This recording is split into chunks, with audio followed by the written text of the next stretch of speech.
Koleksyon officer ng Ballesteros Cagayan Local Government Unit nakitaan ng pagkukulang sa maintenance ng municipal cash book.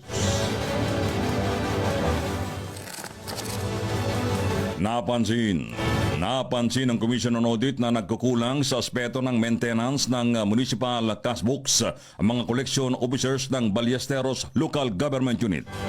Sa naging pag-iinspeksyon ng audit team, walang hawak na individual municipal cash book ang mga duly designated collectors dahilan upang hindi masiguro ang pagiging patas at updated na pumapasok na salapi sa poder ng munisipyo. Alinsunod sa Section 63 ng Local Treasury, Operation Manual, dapat naililista ng maayos bilang debit at credit ng mga collection officers ang lahat ng transaksyon upang maiakyat sa Municipal Liquidation Officer.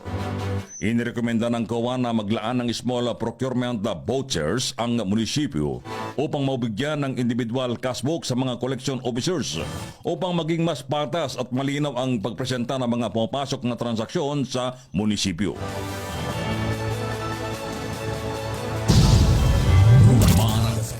Alam niyo po dyan sa Ballesteros, kasama si Edmar Estabilio. may nagsabi sa atin dyan nandito yung pinadala yung nakita namin yan sa COA, yung isang kopya ha.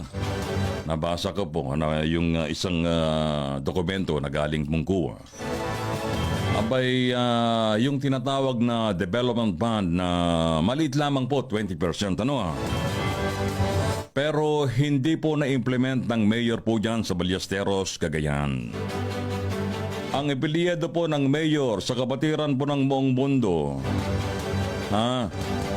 ang epelyedo po ng mayor dyan sa Ballesteros ay Unite. Sa English, Unite. Pero 20% na nga lamang yung kanilang tinatawag na development fund, abay hindi pa na-implement. Ibig sabihin, ang isang proyekto mga kababayan ay may pondo para sa ibang proyekto na 20% dyan sa Ballesteros. At ang sinasabi ng mayor po dyan sa Ballesteros, abay marami daw savings ang local government unit. Kaya palakpakan yung mga kanyang mga supporters Alam nyo, kapag ganyan po, ganito papaliwanagan ko pa yung mga supporters na kulang po sa pag-aaral.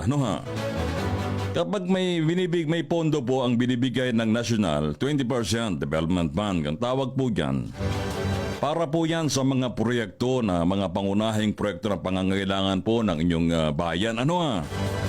Ngayon, dapat po yan ay gamitin agad-agad. Pero ang sabi ni Mayor, pinagmamalaki ng Mayor Unite, ay marami daw savings ang local government unit.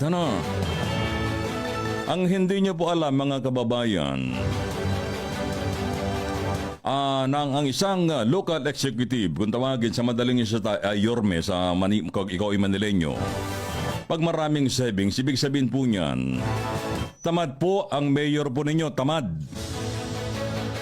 Nandyan yung pera, bakit hindi mo gamitin, mayor, sa mga proyekto mo? Para magkaroon ng pag-unlad ang bayan ng Ballesteros. 20% na nga lamang, wala ka bang utak na gamitin yung 20% development fund na galing sa nasyonal para naman may makitang proyekto yung mga kababayan mo dyan. Sabi mo, ginawa mong savings yung development fund, 20%. Pambihira, Kapag ganyan ang mayor po ninyo, yung pondo hindi ginagamit, mag-isip kayo mabuti mga kababayan, Magugulat na lang kayo, sabi ng COA, bakit hindi ginamit ng ganitong pera? Nasaan na naman? Sasabi naman ng COA. Ay yung pondo, gamitin niyo po yan. Baka namang may pinaglalaanan kayo, Mayor.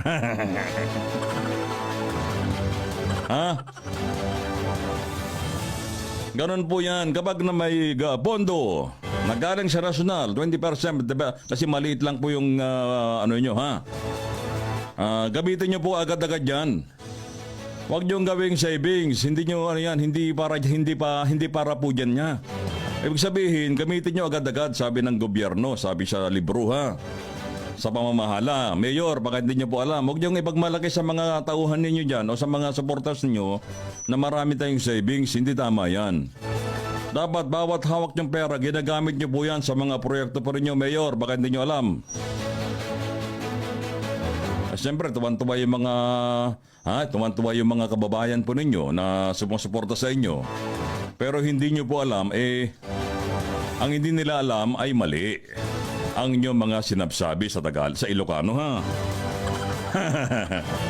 Marami pa kami makakalkal dyan, Mayor, Unite. Ngayon, kung may panahon pa kayo, magpaliwanag po kayo sa programa namin. Mag-Zoom tayo, Zoom. Baka magulat na lang kayo dyan. Si Hontiveros, mayroon na naman siyang pasabugin. Galing naman sa... Diyan sa Ballesteros. Pero dyan sa Cagayan mo natin tututok ngayon, ha? Kaya mga Cagayanos, bantayan niyo po yung mga iparating niyo po rito yung mga impormasyon dyan sa mga... Akala nyo yung mayor dyan, walang media. Hindi naman nagbabalita yung media. Sige, gawin natin ang gusto natin gawin. Tayo ang siga rito.